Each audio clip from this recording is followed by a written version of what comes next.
when the order becomes overly rigid, it falls into the shadow of the tyrant. And that's the Andrew Tate. The reason it captivates so many young men is because there is some truth in it. There is a need for men to have that tyrannical side in them, to enforce order, to carve out your kingdom. That is true. But it must be balanced with the ability to be merciful.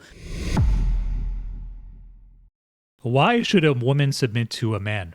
Our question today is from Nicole, who writes that the only thing being submissive does to a woman's dating life is to increase the likelihood of her attracting an abusive or controlling man.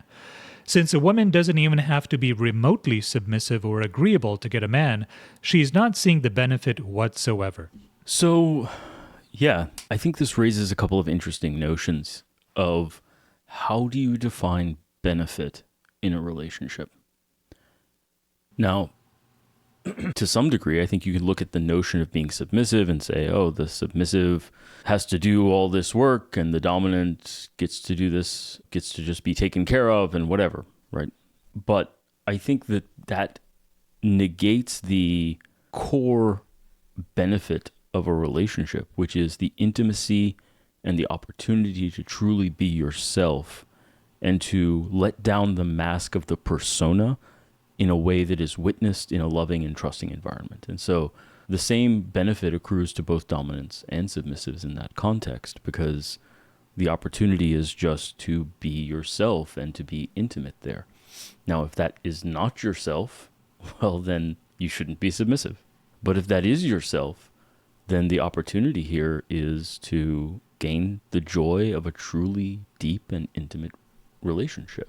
Now, in terms of more practical benefits, and those matter, and I would never say that they don't, there is still an exchange of value. There is the exchange of value of domestic work versus monetary work or economic work outside the home. There's the exchange of value of something like love or affection and respect or admiration. Those matter differently on average to men and women. And so that's another form of value exchange. The value of safety and protection, being taken care of, versus the value of being taken care of by having what I've considered sexual security or sexual safety, is how much of our lives, as we're both single, how much of our lives is based around trying to figure out how to get laid, how to date, how to find a partner. Whereas when you're with a partner, there is a significant value in them providing you with sexual security, that your sexual needs will be met, and that's baked into your life now. All of these are forms of value exchange, and I think that benefit then is quite significant. She's talking about what is the benefit for a submissive. It's that opportunity to tap into the shadow. We talk so much about the persona and the shadow, the part of you that has to be strong on the outside and do all these things. But for a submissive woman, the shadow is that part that wants to not have to do it all, to let someone else deal with making all the decisions, to just go along, have less stress, just feeling being taken care of, taking pleasure in the joy of another person, giving them as much as you can, giving them all of yourself, and that sensation of showing them how much you care by making that even sacrifice in a lot of ways, to stop having to fight and negotiate for everything, to be small and little and safely contained and taken care of, and to not have to constantly defend your pride, but just to be able to be yourself. And so that, I think, are some of the things that I've heard submissive women say as the benefits. I'll just leave to you with this. On so many of the forums around dominance and submission with people that have adopted these roles, you will hear the same question asked in reverse, is you'll hear submissive women often saying, I can't believe I'm this lucky. What does he get out of it?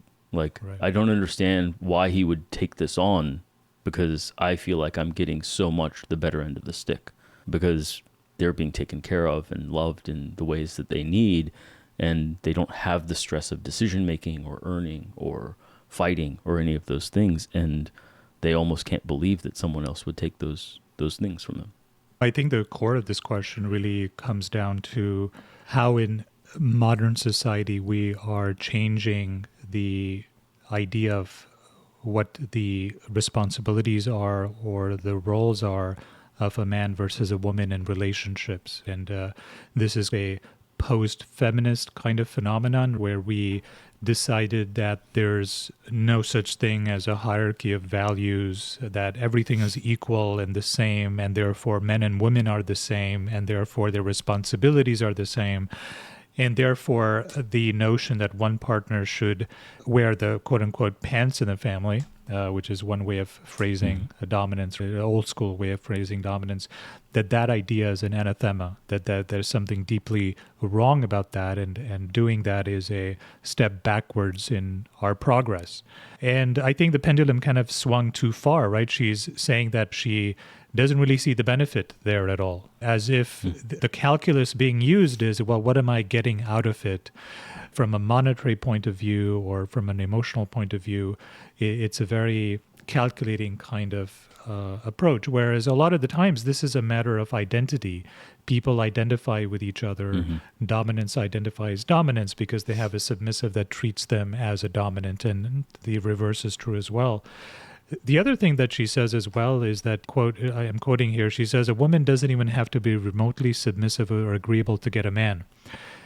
And she's not wrong. In our modern society, if you're on any of these dating apps or you are a woman who is above average in appearance, then it is not very difficult at all to get a man. Now, what is difficult is to get a good man and to keep a good man. That's a whole different sort of kettle of fish. And the parlance of the red pill community, you could end up having sex with a really beautiful girl, but where the red pill community falls apart is that they have no idea then how to keep the girl. And in a similar way, if you're a very attractive woman, you could go to some bar, you could get the man. It would not be very difficult at all. But keeping the man in a long-term relationship that is healthy and stable and full of mutual love and respect, that is a whole different problem set. And that is not, in my opinion, it does not work well when it's predicated on absolute equality of responsibility. And equality, too, is like a very strange word as well. Like, what does it mean to be equal? Does it mean that we should have the same physical strength? Does it mean that the relationship is unequal if I decide to get a job that pays more than your job? Because if I do that, then, well, we're not equal. And should I then scale down and get a job that pays less? When we are going to a restaurant or planning a vacation together, should we split the expenses down the middle, even though I may be making more money than my partner? Is because that's also equality. Or then do you scale it by percentage of your income? First of all, it gets very nitpicky, right? Yeah. That's the first thing. It's not a very loving environment. It's not a very giving environment. But secondly, I think one of the central issues you raised is in the modern era, both men and women, both the red pill, the arguments that I have with them, and the feminist, both are approaching intimate relationships with the question of what can I get? How can I extract value from this, right? The implication is that it's a zero-sum game. Both parties are approaching it as a zero-sum game that way. Perhaps, yeah. At the very least, they're not approaching it with the notion, hey, what can I give? Who can I provide value to? I am this type of person. I have this value to provide. Who will value that? Who can I find that I can give this to? And knowing what things you really have to give, and then finding a partner that will value those things, and the step that the feminists in particular don't want to take, and I give a little bit more credit to the red pill side of things in this, is to say, look, if you have an ideal partner, if you have someone, a type of person in mind, you have to figure out what things that type of person would value. If you want a really successful man who's tall and keeps himself in shape and is powerful and attractive for all these reasons, do you really think he wants someone disagreeable? Do you really think he wants someone who is not herself fit? Do you think so? You have to figure out that, okay, hey, maybe the value I have to give is my ability to earn $30 an hour as a assistant somewhere. Okay, well, what type of man is going to value that. Is that the type of man you want to be with? If it is someone who would derive a significant amount of value from you earning $30 an hour? Because if I'm earning a lot more than that, then that doesn't provide me with a lot of value. Even up to, hey, I'm a PhD and I'm doing all these things and whatever. Okay, there's some interest there. I think you can provide me with intellectual value. You can provide me with the value of interesting conversation. And that's not nothing. But it's also not the biggest factor for me in what I want in an intimate relationship. I get that from you. I get that from my other guy friends. So if you're saying, oh, hey, we'll have amazing intellectual conversations, but I'm not really into having sex that much, or I'm not going to go to the gym or keep in shape, well, I don't particularly value intellectual conversation in an intimate relationship that highly. And so you're providing me with value that I don't want. And yes, you will have trouble. You can get a man, but are you going to be able to get the man that you want if you're not providing the values that he cares about? Yeah, and that word values is, I think, central to this conversation. The sense that there is a should in what a man could provide, what a woman could provide, and that it's not just this amorphous blob of quote-unquote equality, where there is no sort of hierarchy of values, where there's value in a feminine energy and there's value in a masculine energy. We've got into a society where those words themselves, like masculinity, is considered somewhat toxic because it seems to recount a time when there was a lot of misogyny. And even the modern interpretations, coming back to the whole red pill movement, where it really frankly has been very toxic. All of the, you go to some of these red pill forums that talk about, well, you should be spinning plates and women are just naturally hypergamous and it's she's not your woman, it's just your turn. All of these are also very zero-sum games where it's like, well, how much value can I extract from the other person, not give to the other person? There's no building together, if anything at all. What can I get, not what responsibility can I take on? Yeah, that's exactly correct. That's the central thing, is what responsibilities do I have to the other person in this relationship? That, and I not think, only very that, central. but the eagerness to take on responsibility. The best relationship I've been in, it felt like we were almost competing to give more to the other person. There was almost an ongoing game of figuring out who can get the one up of who's given more. It's like magic. And yeah. I will say too, on the notion of value, I think there's an interesting thing. I always refer back, as when I had this conversation recently with another friend, to a book called His Needs, Her Needs. Pretty old book now, but I think it delineates something really interesting. He claims that the top 5 needs for men typically are sexual fulfillment and eroticism, recreational companionship or best friend, physical attractiveness, a good-looking wife, domestic support, peace and quiet, and admiration for someone to be proud of him. For women, he says the top 5 needs are affection, loving kindness, love languages, intimate conversation, non-sexual intimacy, emotional and intellectual intimacy, honesty and openness, trustworthiness and safety, financial support, which is security, independence, and protection, and family commitment, someone who will be a good father. Now, whether you agree in particular with those, though I think I resonate with them pretty strongly. I think a lot of people I've talked to resonate with those pretty strongly. But whether or not you resonate with them in particular, I think the really interesting concept there is whatever your top 5 needs are, in many ways you have the right to ask for 5 needs in return if you're providing 5. So if I'm going to be affectionate and intimate and give great conversation and be trustworthy and honest and open and financially supportive and a good father, then I can ask for sexual fulfillment and a hot partner and a fun partner and whatever. And I make the case in the book that one of the big issues with the red pill is they say, well, I want you to give me sexual fulfillment and recreational companionship and be fun and agreeable and physically attractive and cook and clean for me and admire me. And in return, I'm just giving you financial support. I'm not going to give you some of them don't even do that, right? Sure.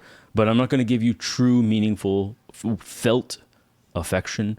I'm not going to give you intimate and open, honest conversation. I'm not going to be trustworthy, and I'm not going to really be a great father. I'm not going to commit to that family dynamic. Now, in return, the feminist issue is they say, hey, I want you to be affectionate and you need to be intimate and you need to be in touch with your emotions and open and honest and trustworthy, and you need to give me financial support and be a good father, and you have to support our children and all this stuff. And in return, maybe I'll be physically attractive. I'll show up and look pretty.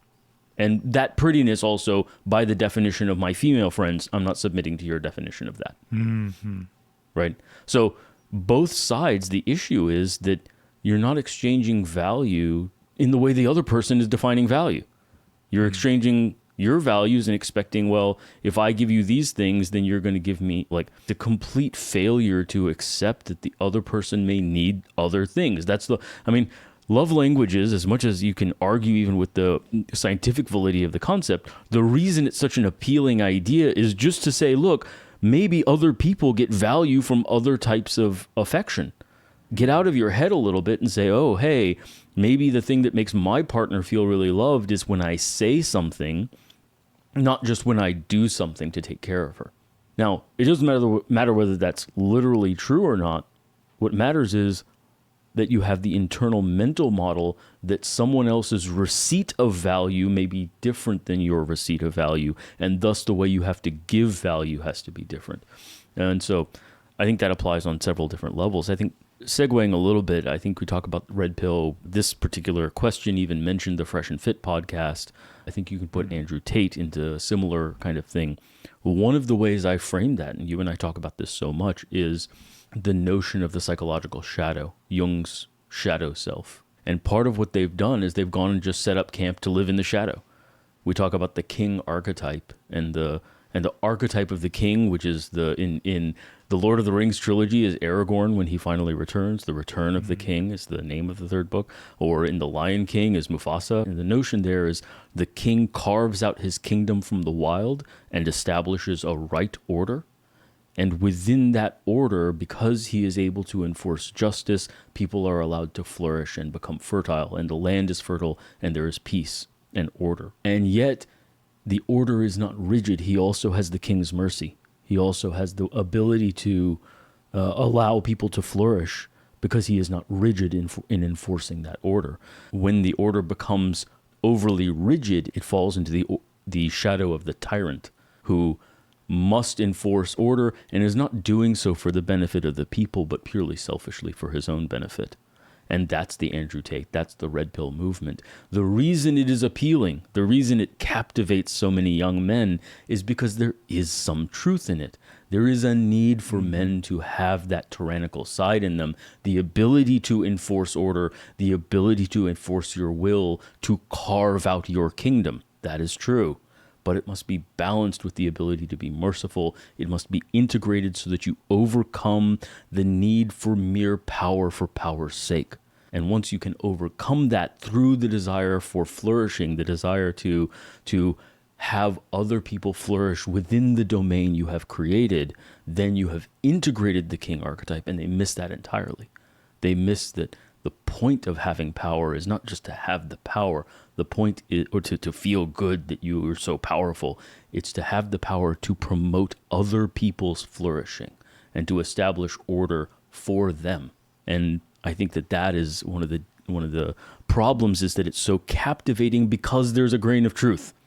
And it's a grain of truth that we are sorely missing, is that young men need to be able to become the king, and that requires a bit of tyranny. You have to be able to lay down the law. You have to be able to put your foot down. You have to be able to enforce your boundaries and your borders and enforce the rules that you set.